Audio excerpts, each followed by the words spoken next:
It was told to Job, "Behold, the king is weeping and mourning for Absalom."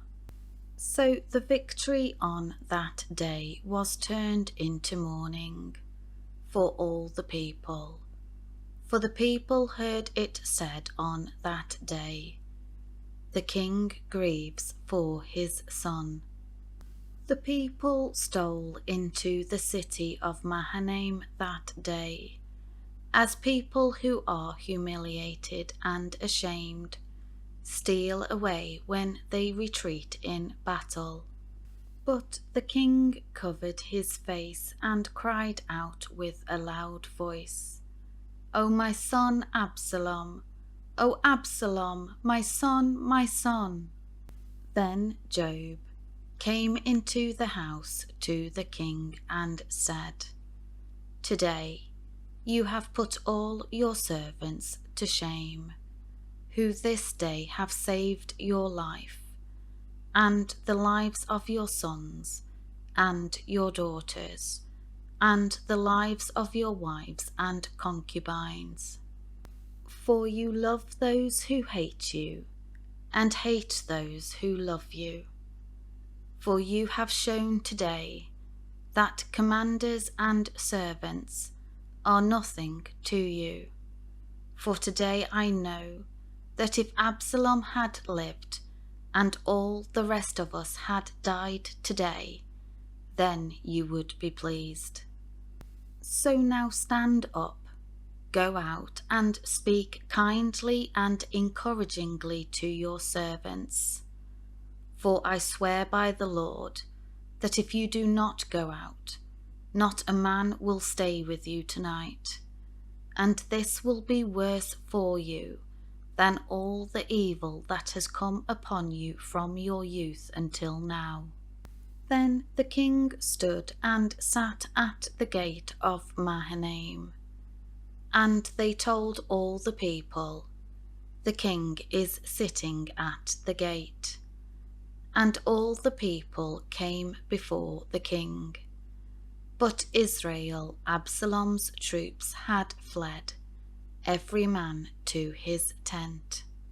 All the people were quarrelling throughout the tribes of Israel, saying, "The king rescued us from the hands of our enemies, and he saved us from the hands of the Philistines. But now he has fled out of the land from Absalom. And Absalom, whom we anointed over us, has died in battle. So now, why are you leaders doing nothing about bringing back the king?" Then King David sent word to Zadok and to Abiathar the priests, saying, "Say to the elders of Judah, why are you the last to bring the king back to his house in Jerusalem, since the word of all Israel has come to the king and to his house? You are my brothers, relatives, relations. You are my bone and my flesh. Why then are you the last to bring back the king? Say to Amasa, the commander of Absalom's troops, are you not my bone and my flesh? May God do so to me, and more also, if you will not be commander of my army from now on in place of Joab." In this way he changed the hearts of all the men of Judah as one man. So they sent word to the king, "Return, you and all your servants." So David returned and came to the Jordan, and supporters from Judah came to Gilgal to meet the king, to escort him across the Jordan.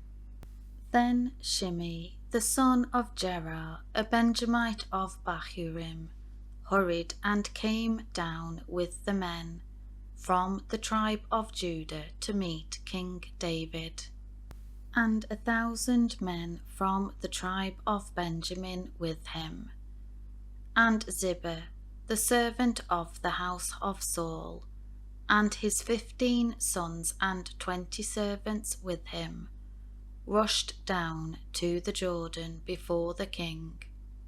Then they repeatedly crossed the ford to bring over the king's household family, and to do what pleased him.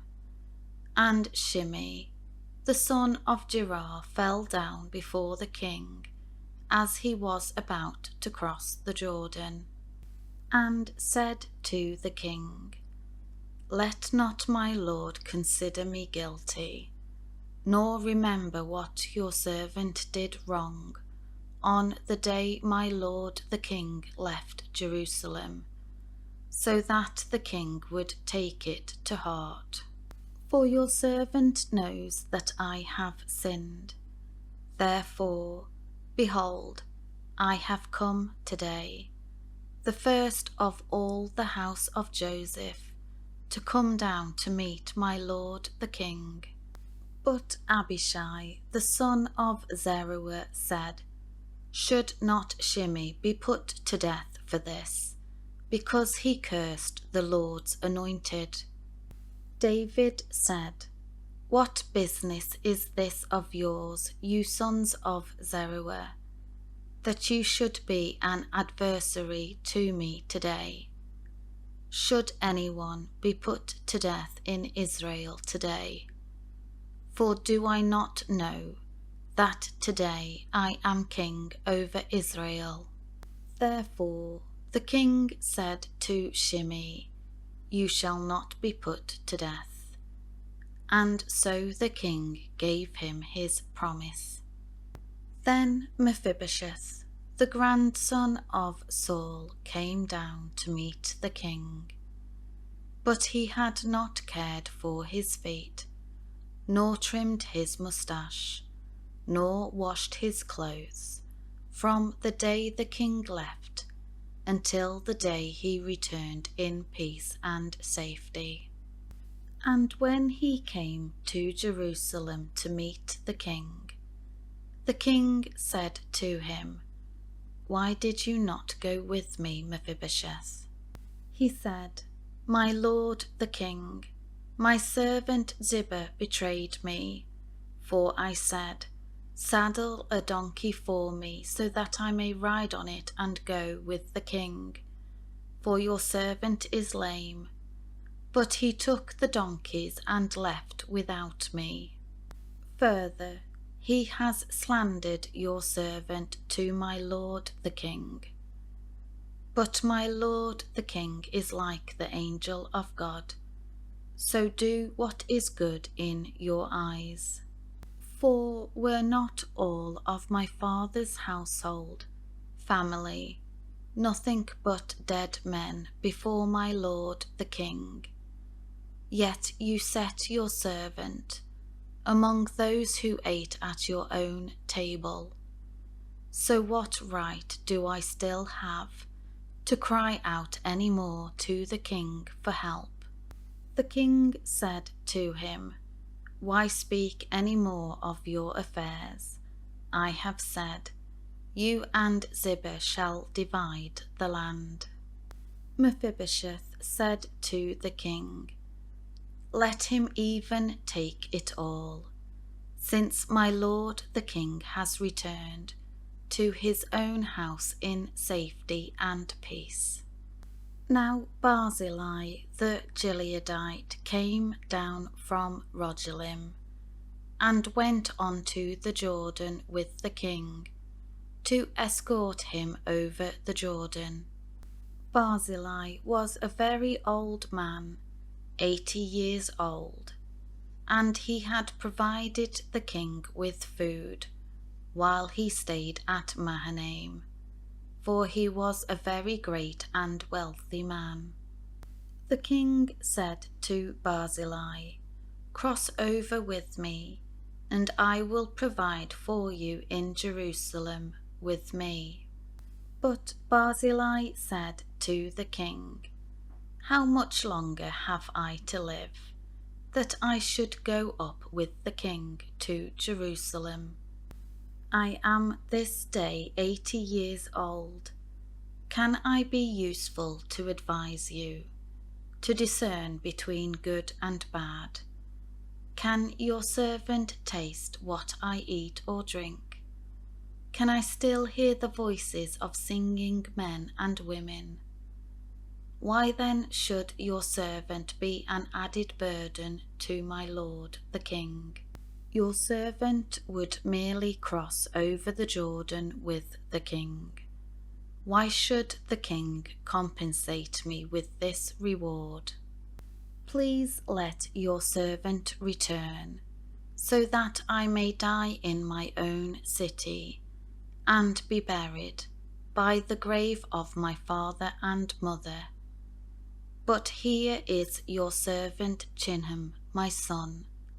Let him cross over with my lord the king, and do for him what seems good to you."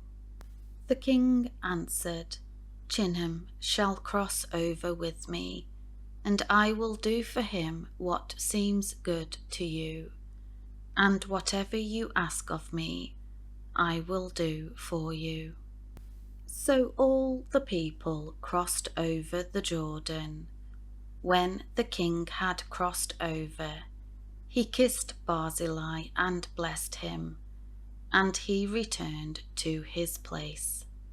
Then the king went on to Gilgal, and Chinham went on with him, and all the people of Judah, and also half the people of Israel accompanied the king.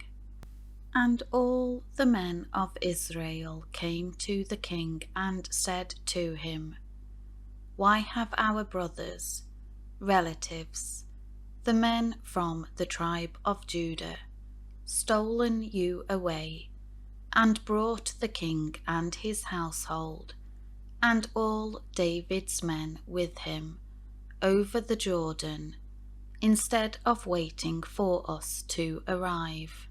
Then all the men of Judah answered the men of Israel, "Because the king is a close relative to us. So why then are you angry about this matter? Have we eaten at all at the king's expense, or has anything been taken for us?" Then the men of Israel answered the men of Judah, "We have 10 tribes, shares in the king, and we have more claim on David than you. Why then did you treat us with contempt, and ignore us by rushing ahead? Were we not the first to speak of bringing back our king?" But the words of the men of Judah were harsher than those of the men of Israel.